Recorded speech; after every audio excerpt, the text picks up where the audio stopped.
There will never be a point in your time in your life where it's the right time to do a great thing. If you're waiting for that perfect moment, that perfect timing, it's not going to happen. You know what you have to do? You have to create the perfect time and the perfect opportunity and the perfect situation. So that a lot of people become comfortable. They stop growing. They stop wanting anything. They become satisfied. People getting ready to go to jobs that they don't like. Jobs that are making them sick. You see, when you're not pursuing your goal, you are literally committing spiritual suicide.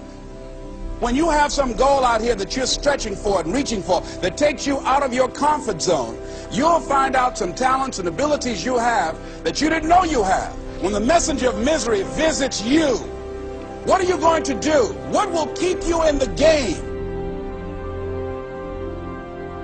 There are things that you think you'll never need to know, that you may only need to know one time in your life, but that could save your life because you had that knowledge. Unless you attempt to do something beyond that which you've already mastered, you will never grow. What is it that you looked at some point in time and you decided that you couldn't do it, that you talked yourself out of it?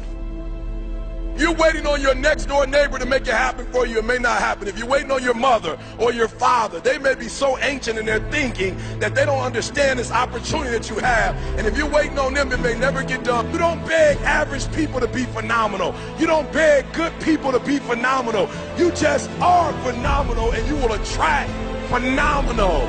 What reason can you remember that you can call on, that you can reach on, that can make you get back up? Find that reason.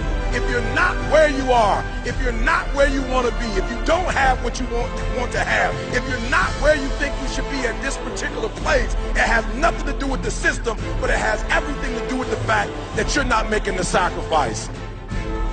I want you to make that dream become a reality, because if you don't, you will be working for somebody else to make their dreams become a reality.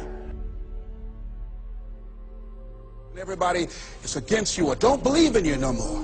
And let me tell you something, that's a lonely feeling. It's a lonely feeling, particularly people that you're doing it for. Most people take their greatness, take their ideas to the graveyard with them. Listen to me, if it was easy, everybody would do it. There are people right now who are working who don't want to work. There are people who hate their jobs, but they keep getting up to do it. The wealthiest place on the planet is the graveyard. Because in the graveyard we will find inventions that we never ever were exposed to. Ideas, dreams that never became reality. Hopes and aspirations that were never acted upon.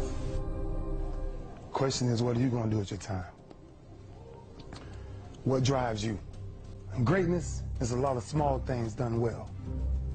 Day after day, workout after workout, obedience after obedience, day after day. When things don't work out for you, when things happen that you could not anticipate, what are the reasons that you can think of that can keep you strong? You will never ever be successful until you turn your pain into greatness, until you allow your pain to push you from where you are to push you to where you need to be. Stop running from your pain and embrace your pain. Your pain is going to be a part of your prize, a part of your product. I challenge you to push yourself. See, it's easy to be on the bottom. It doesn't take any effort to be a loser. It doesn't take any motivation, any drive in order to stay down there on a low level. But it calls on everything in you. You have to harness your will to say, I'm going to challenge myself. I mean that what you did last week don't count. Today is the only important day. There are 86,400 seconds in a day, and how you use those are critical. You got 86,400 today, and what you do today is going to cement who you are. Nobody's going to talk about what you did last week. That the biggest enemy you have to deal with is yourself. There's an old African proverb that says, if there's no enemy within, the enemy outside can do us no harm.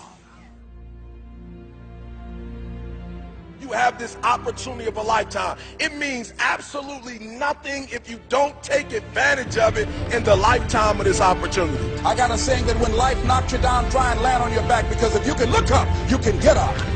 If you want a thing bad enough to go out and fight for, to work day and night for, to give up your time, your peace, and your sleep for, if all that you dream and scheme is about it, and life seems useless and worthless without it. See, it's time now. If you want to make this your decade, you've got to start saying yes to your life. You've got to start saying yes to your dreams, yes to your unfolding future, yes to your potential, as opposed to saying no. When you die, die on E. Leave no dream left behind, guys. Leave no opportunity left behind. When you leave this earth, accomplish every single thing you can accomplish. Listen to me, you're going to be here one day, but you'll never get here if you give up, if you give in, if you quit. And finally, guys, you got to want to succeed as bad as you want to breathe.